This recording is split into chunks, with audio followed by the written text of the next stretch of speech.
台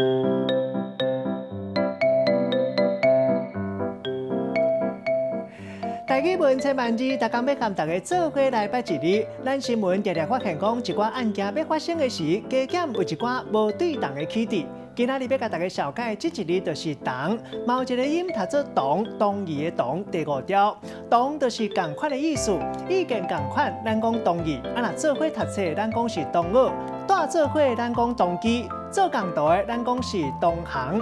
另外有共款的感觉，咱讲是同感。共姓古早讲是同的，啊若共名较早的人讲是牛的。另外会合，咱讲是会同，抑阁有一个音读做同，亲像咱讲同齐，也就是做伙。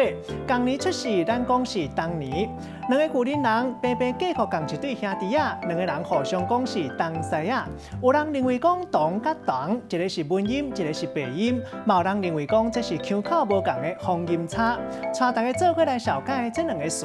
头一个读做对同，代表讲是符合的意思。若是无符合，或者是办事唔对、无正常，咱讲无对同。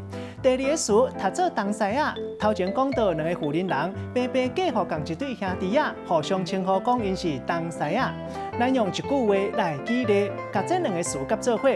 譬如讲代志，互你讲甲对同啊对同，这对同师仔无讲话，原来是互相咧激气。代志讲互开就过去，就已经无代志。